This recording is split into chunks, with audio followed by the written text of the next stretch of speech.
Okay. So last year, so we're going to deal with these 3 points. I'm going to connect that triangle here in a moment. But last year, if you remember last year, okay, part of the work in last year's course was to take that line and have they would give you the equation. Ms. Coles gave you that equation. Math Excel gave you that equation. Said y equals something. They gave you that equation. Said y is equal to something different, right?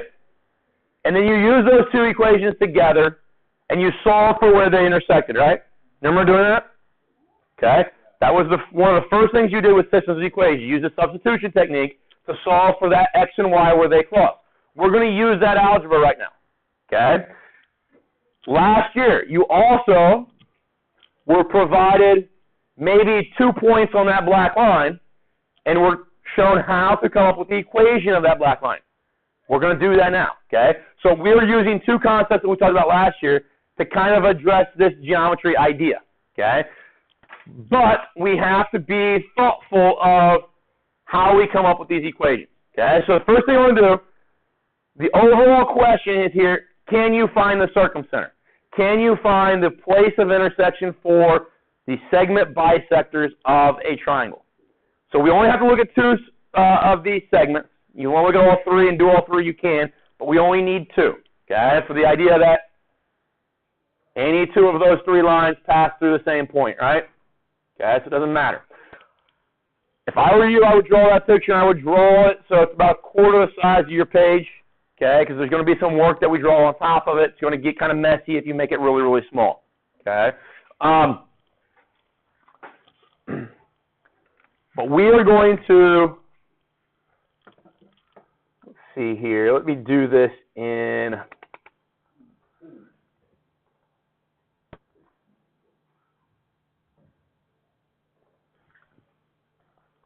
All right, that red line, okay, we need to come up with the equation for it.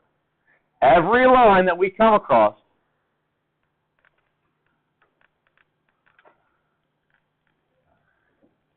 is of that form. Y minus y1 equals m times x minus x1. The x's and the y's up there are static. They do not change. But the x1 and the y1, they do, and the m changes, right? From question to question, to equation, line to line. So what is x1, y1? What is that representing? What is that? Where do I get that information from? It's a what for my line? Yeah, it's a set of coordinates, right? It's an ordered pair. It's a point that is on that red dotted line. Does that make sense? Okay. Now, I'm going to ask you a question real quick. I'm going to hide the triangle. Do I know any points that are on that red dotted line? Which one? Huh? 8 and 4. Well, if I zoom in on 8 and 4, okay, 8, 4 is right there, right? Where my cursor is now. So that's an approximation, but that's not a good thing to do, right? Okay. So we don't know any exact values off that line. Maybe when we look at it that way, okay? So I don't have an x1, y1 to create for that equation, right? For that red line. How many points do you need for slope? You need 2. Do I have 2 points for that red line? No, I don't even have 1. So how do we do this? Well, we have to use our geometry concepts. If I have that triangle, I know that that red line is the what of that blue segment. It's a bisector, and better yet, it's a perpendicular bisector. Now, if a perpendicular bisector goes through a line, but we're at on that line, or segment. We're at on that segment. The midpoint. So if I can find the midpoint of that blue segment, that would be 1 point on this dotted line, right? Does that make sense to everybody? Can I add the x's of A and C? And give me 10 divided by 2, give me 5. Okay? Can I add the y's? Okay? 13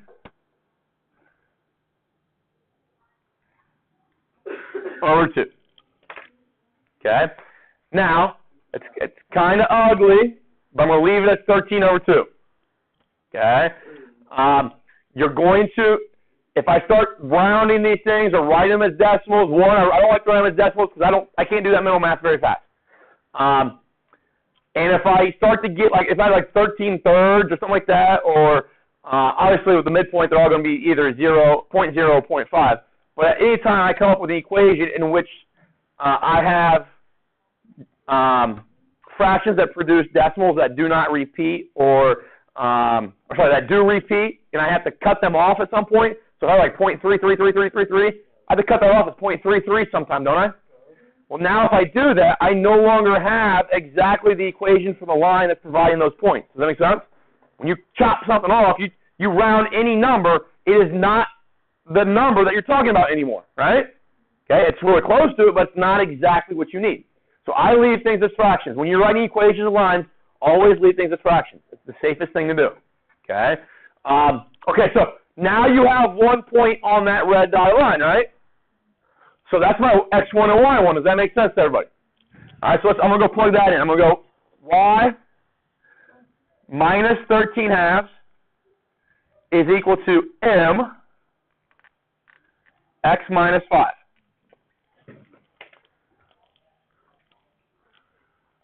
You don't know what m is, though, do you? And how many points do I need to find? 2. I need 2 points to find m. There's no way for you to find another point on that red dotted line. But is there a way to find a slope of the blue line? How do I find the slope of the blue line?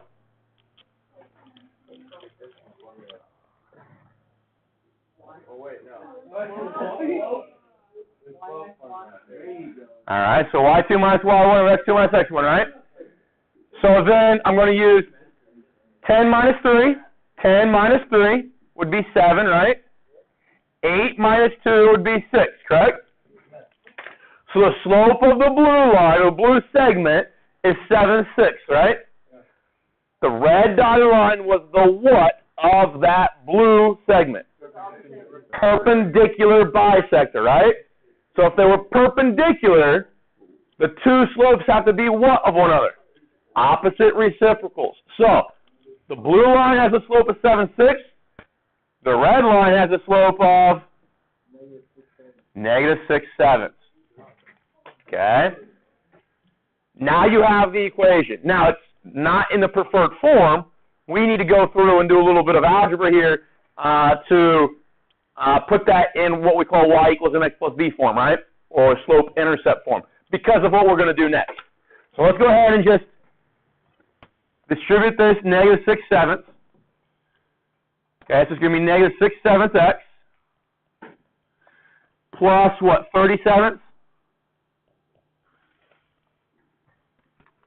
And then over here I've got y minus 13 halves. Now I've got to add 13 halves to both sides, right? Yeah. So we got plus 30 sevenths,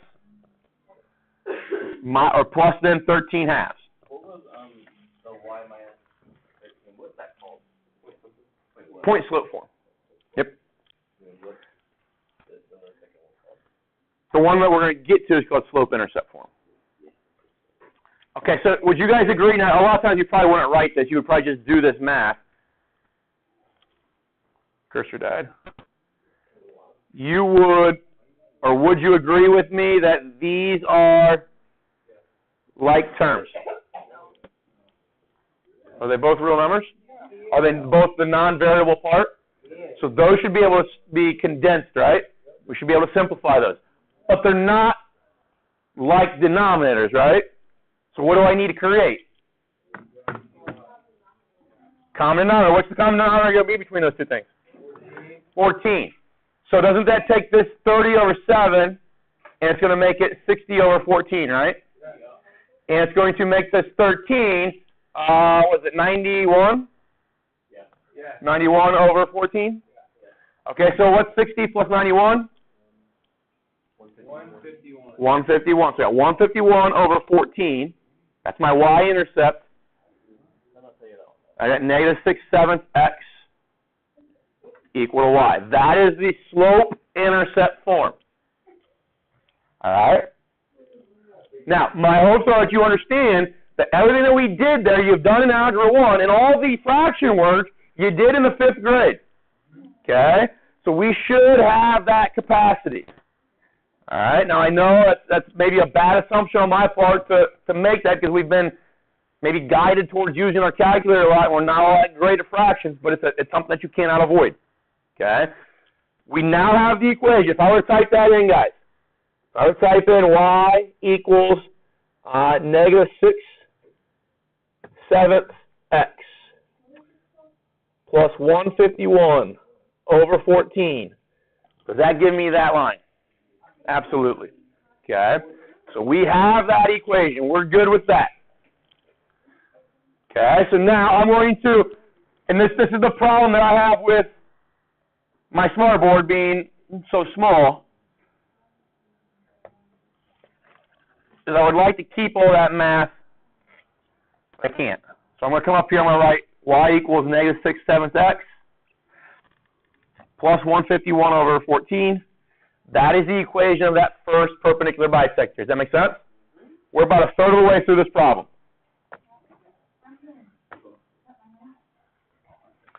Okay, because I need another perpendicular bisector, right? Okay. Now I'm going to just, I think we did some intensive algebra in that last one. Let's kind of maybe use that one as that perpendicular bisector instead, because I think that's going to be a little bit less intensive because of the way those ordered pairs match themselves up. Okay, so so we're trying to find the perpendicular bisector now of AB. So, like Rex is saying, then I need to, if I'm looking at that purple line, we've got to find the midpoint of that purple line, right? We're going to add my x's together.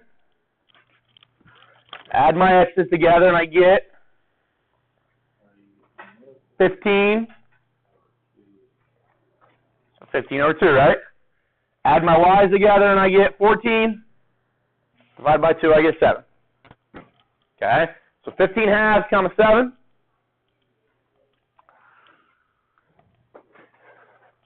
What kind of throws a wrench into all this stuff, guys, is that 7 and the 3 in those two ordered pairs because they're odd, right? If all my numbers were even, this would be a lot simpler. There's still going to be fractions show up, but it'd be a lot simpler sets of fractions.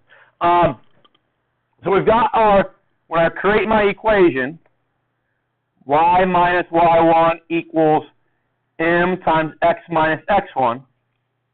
That is your x1, y1, right?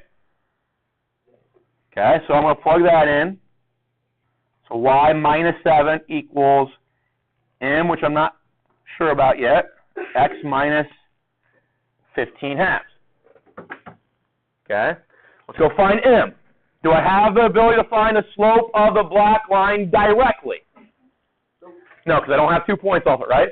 But I can find it indirectly. What I mean by that is I can find the slope of the purple segment and then use my geometric concepts to help me find the slope of the black one, right? Okay, or my algebra rules. So what's the slope of the purple one? Well, you could also use the slope on the midpoint from the midpoint of the other line. Can you use the midpoint of the cross? Say it again. So could you use the midpoint formula to find the midpoint and the slope of one side, right? And then you find a perpendicular bisector that side. You use where they cross is another point to find two points on the line.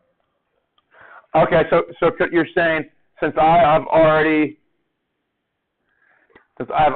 found that line right there, your question is, can I use the equation? No, like if you didn't find that line, like could you find that line using the midpoint formula to find the midpoint and then use the slope of that? We're talking about all the way left side of the triangle. That's fine here. Yeah. So you could use the perpendicular slope to that, right? Yeah, because you know. And then find where the black line is. So your question is there a way that I can find that point right there? No, where that line and then the perpendicular bisector of the side is crossed. which would be that point right there.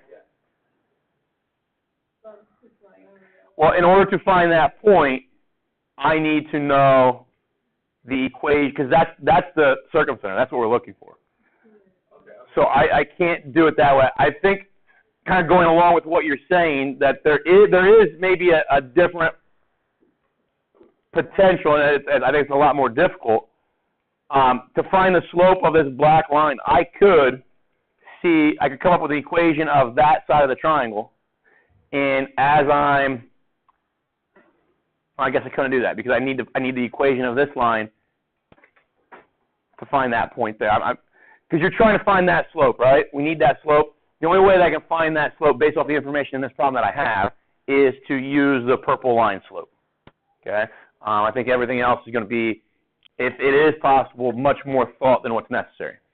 Okay? So that being said, what is the slope of the purple one? 10 minus 4 would give me 6, right? 8 minus 7 would give me 1. So 6 is the slope of the purple line. So what's the slope of the one perpendicular to it? Negative 1/6. Okay? You contribute when you're awake, man. I like that.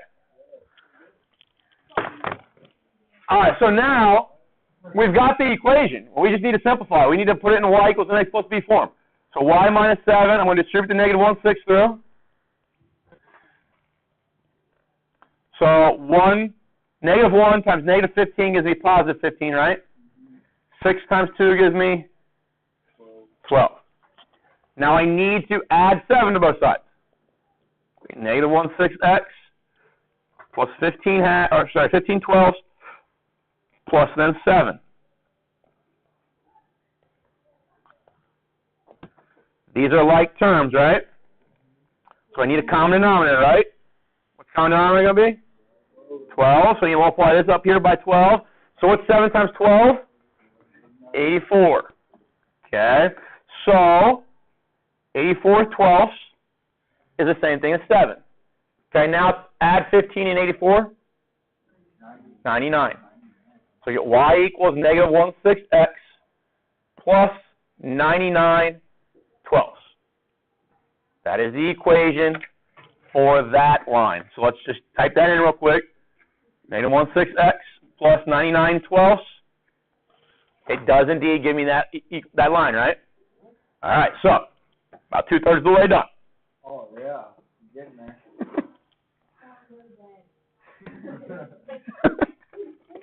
Oh, I got to stay awake.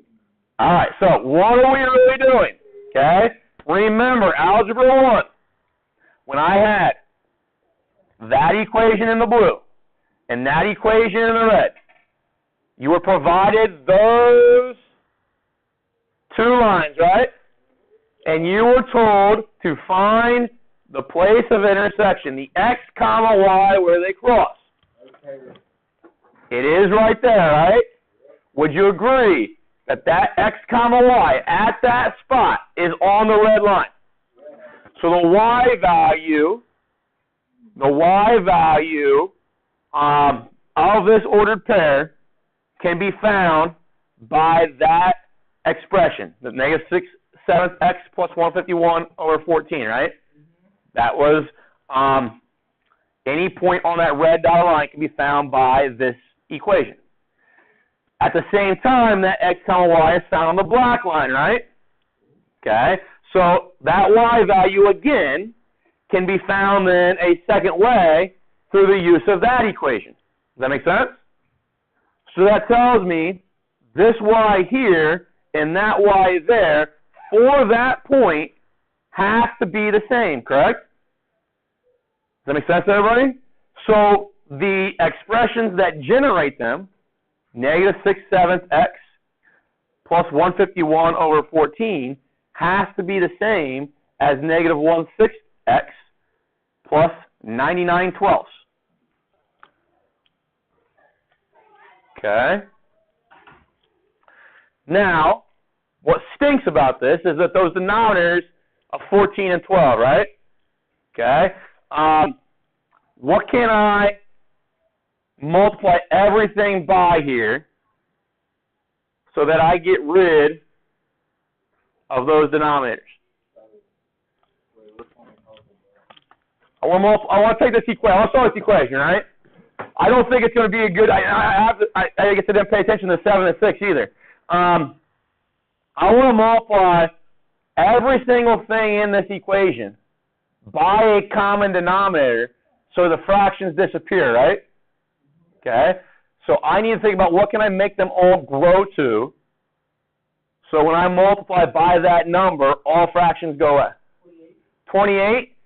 Okay, so if I multiply this one by 28, okay, I will get the 28 and the 7 to go away gives me 4. 4 times negative 6, right?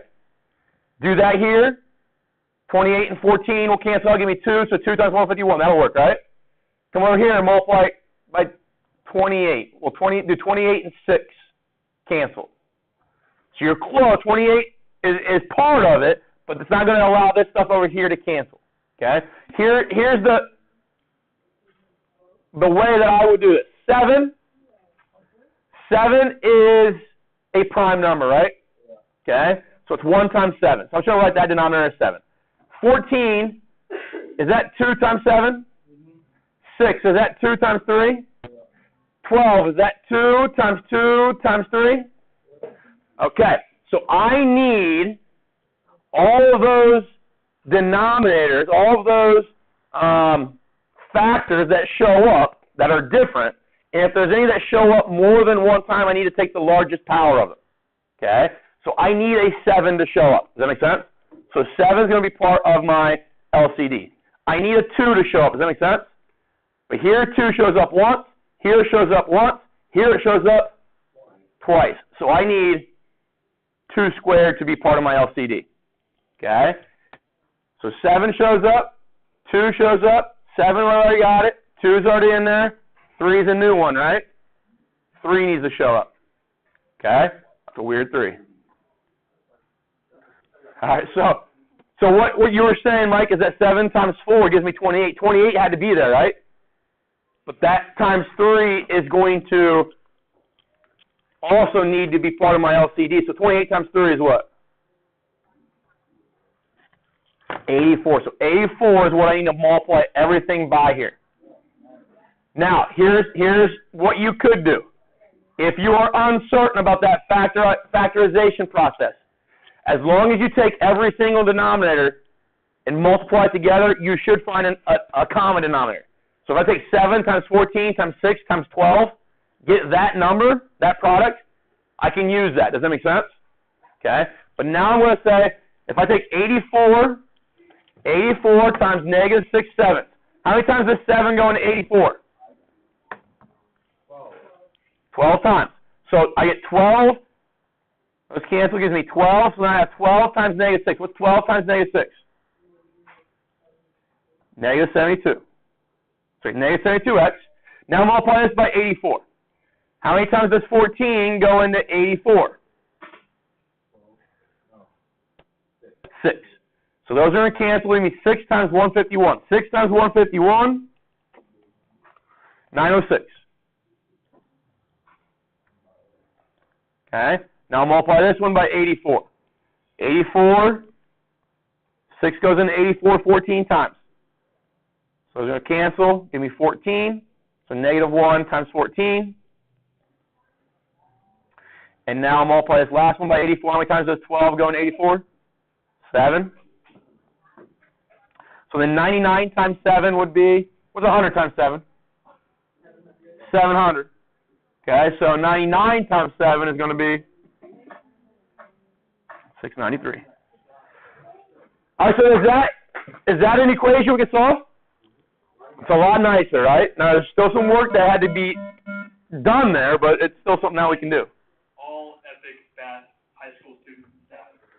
I'm going to solve this as he talks, all right? Student council would like to thank all who donated to help this amazing cause around the holidays. In total, we've raised about $2,000. And so, Jake, you know what that means? Yes, I do. We get a reward day. We'll be showing a movie in the morning, having shortened 25-minute periods, in which we will be hosting activities and games. The list of movies has been sent to you by Mrs. Yu, so please check your email. Check out the list and decide which movie you want. I'm going with Shrek 2. That's just me. Sign-ups will take place next week during Wildcat. Signing up Mondays during Wildcat time in the first place would be freshmen. It may be the same. All right, so And in second place, signing up Tuesday. x equals 2/13 over 58. That is not going to reduce to a nice value. So I'm going to leave it at 2/13 over 58. Okay? Do I have two equations? Do I have two equations that will solve for y if I know what x is? This will solve for y if I know what x is, right? Yeah. All right, so I'm going to do that work. Okay, so I'm going to take y is going to be equal to negative 6/7 times 2/13 over 58 plus 151 over 14. Okay? Now when I multiply those, how do I multiply fractions? Numerator times numerator. So this is going to be negative 1278. 7 times 58 gives me 406. And this is going to be 151 plus 4, or over 14, sorry. Just to save a little bit of time here, guys, I want to give you what that simplifies to. 1278 over 406 plus 151 over 14. This goes to, so once you find an LCD, at least common denominator here, common denominator, add those together, you get 443 over 58. Okay? So the ordered pair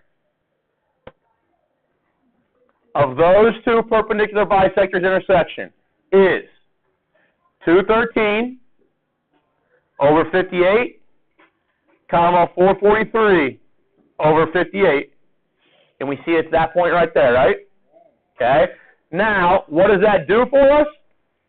If I take a center of a circle and make it H, and make the radius go through any of my vertices, what does it do? It goes through all three of them, right? Now, this was messy. Agree with that? Okay. I understand that. So when I give you questions on test, I just haphazardly chose 2, 3, 7, 4, 8, 10, right? When I give them on tests or quizzes, I do the work first to make sure that I'm giving you ones that you can do mental math with if that's the route you want to go, right?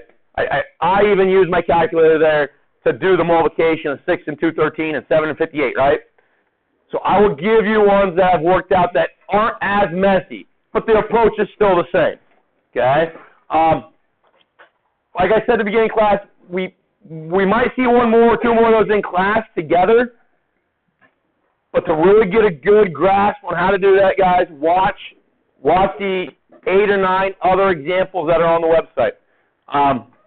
Later next week, we'll do the same thing, but with a different set of lines. Okay, so the algebra is still going to be there. It's just how we choose X1, Y1, and M will be a little bit different later next week.